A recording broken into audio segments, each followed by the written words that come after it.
ಮರಾಠರು ನಿಜಾಮನನ್ನು ಸೋಲಿಸಿ ಅವನ ಅಹಂಕಾರವನ್ನು ಪುಡಿಗಟ್ಟಿದ್ದ ಶೌರ್ಯಭರಿತ ಯುದ್ಧವೊಂದರ ಬಗ್ಗೆ ನಿಮಗೊತ್ತಾ? ಇದು 1795ರಲ್ಲಿ ನಡೆದ ಖರ್ದಾ ಕದನದ ಕಥೆ. ಅಲ್ಲಿ ಬ್ರಿಟಿಷರ ಬೆಂಬಲ ಮತ್ತು ಆಧುನಿಕ ಶಸ್ತ್ರಾಸ್ತ್ರಗಳನ್ನು ಹೊಂದಿದ್ದ ಹೈದರಾಬಾದ್ನ ನಿಜಾಮನನ್ನು ಮರಾಠ ಪಡೆಗಳು ನೇರವಾಗಿ ಎದುರಿಸಿ ಪುಡಿ ಪುಡಿ ಮಾಡಿದ್ದವು.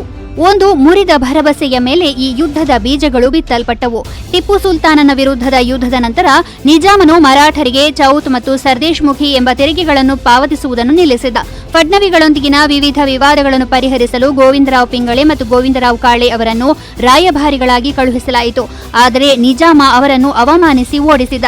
ಬದಲಾಗಿ ಅವನು ಮರಾಠರಿಂದ ಬಾಕಿ ಪಾವತಿಗಳನ್ನು ಕೇಳಿದ ಮತ್ತು ಬ್ರಿಟಿಷರನ್ನು ಮಧ್ಯಸ್ಥಿಕೆ ವಹಿಸುವಂತೆ ಮಾಡುವ ಮೂಲಕ ಚಾಣಾಕ್ಷ ರಾಜತಾಂತ್ರಿಕತೆಯ ಮೊರೆ ಹೋದ. 3 ವರ್ಷಗಳ ಮಾತುಕತೆಗಳ ನಂತರ ನಿಜಾಮನು ತನ್ನ ಸೈನ್ಯವನ್ನು 2 ಬೆಟಾಲಿಯನ್ಗಳಿಂದ 23ಕ್ಕೆ ವಿಸ್ತರಿಸಿದ. ಫ್ರೆಂಚ್ ಅಧಿಕಾರಿಗಳಿಂದ ತರಬೇತಿ ಪಡೆದ 45,000 ಪದಾತಿ ದಳ ಮತ್ತು 45,000 ಅಶ್ವ ಸೈನ್ಯವನ್ನು ಒಳಗೊಂಡ ದೊಡ್ಡ ಸೈನ್ಯವನ್ನು ನಿರ್ಮಿಸಲಾಯಿತು. ಇದರೊಂದಿಗೆ ಸುಮಾರು 1 ಲಕ್ಷ ಫಿರಂಗಿಗಳ ಅಸಾಧಾರಣ ನೌಕಾಪಡೆಯೂ ಇತ್ತು. ಬ್ರಿಟಿಷರ ಮೌಖಿಕ ಭರವಸೆಗಳಿಂದ ಬಲಗೊಂಡ ನಿಜಾಮನು ಮರಾಠ ಸಾಮ್ರಾಜ್ಯದ ಜೊತೆಗೆ ನೇರವಾಗಿ ಯುದ್ಧಕ್ಕೆ ಸವಾಲು ಹಾಕಿದ. ನಿಜಾಮ ವಿದೇಶಿ ಶಕ್ತಿಯ ಬಗ್ಗೆ ಹೆಮ್ಮೆ ಪಡುತ್ತಿದ್ದಾಗ ಹಲವಾರು ಫಡ್ನವಿಗಳು ಮತ್ತು ಪೇಶ್ವೆ ಸವಾಯಿ ಮಾಧೋಬರ್ ಅಸಾಧ್ಯವನ್ನು ಸಾಧ್ಯವಾಗಿಸಿದರು. ಸಿಂಧಿಯಾ, ಹೋಳ್ಕರ್, ಗಾಯಕ್ವಾಡ್ ಮತ್ತು ಭೋಸಲೆ ಇವರೆಲ್ಲರೂ ತಮ್ಮ ಆಂತರಿಕ ದ್ವೇಷಗಳನ್ನು ಮರೆತು ಕೊನೆಯ ಬಾರಿಗೆ ಕೇಸರಿ ಧ್ವಜದ ಅಡಿಯಲ್ಲಿ ಒಂದಾದರು. 1795ರಲ್ಲಿ ಮರಾಠ ಸೈನ್ಯವು ಚಾಣಾಕ್ಷತನದಿಂದ ಖರ್ದಾ ಮೈದಾನದಲ್ಲಿ ನಿಜಾಮನನ್ನು ಸುತ್ತುವರೆದಿತು.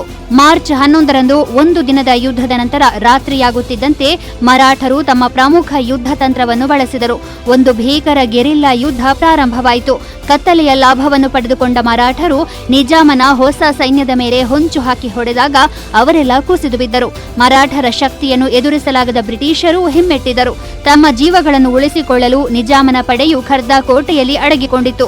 17 ದಿನಗಳ ಕಾಲ ಮುತ್ತಿಗೆಯ ವಾಸದ ನಂತರ ನಿಜಾಮನು ಆಹಾರ ಮತ್ತು ನೀರಿನ ಕೊರತೆಯಿಂದಾಗಿ ಶರಣಾದ. ಒಪ್ಪಂದದ ಷರತ್ತಿನಂತೆ 3 ಕೋಟಿ ರೂಪಾಯಿಗಳೊಂದಿಗೆ ದೌಲತಾಬಾದ್ ಮತ್ತು ಔರಂಗಾಬಾದ್ನಂತಹ ಪ್ರಮುಖ ಪ್ರದೇಶಗಳನ್ನು ಮರಾಠರಿಗೆ ಬಿಟ್ಟುಕೊಡಬೇಕಾಯಿತು. ಇಂತಹ ಖರ್ದಾ ಕದನವು ಭಾರತೀಯ ತಂತ್ರ ಮತ್ತು ಏಕತೆಯ ಅಮರ ಕಥೆಯಾಗಿ ಉಳಿದಿದೆ.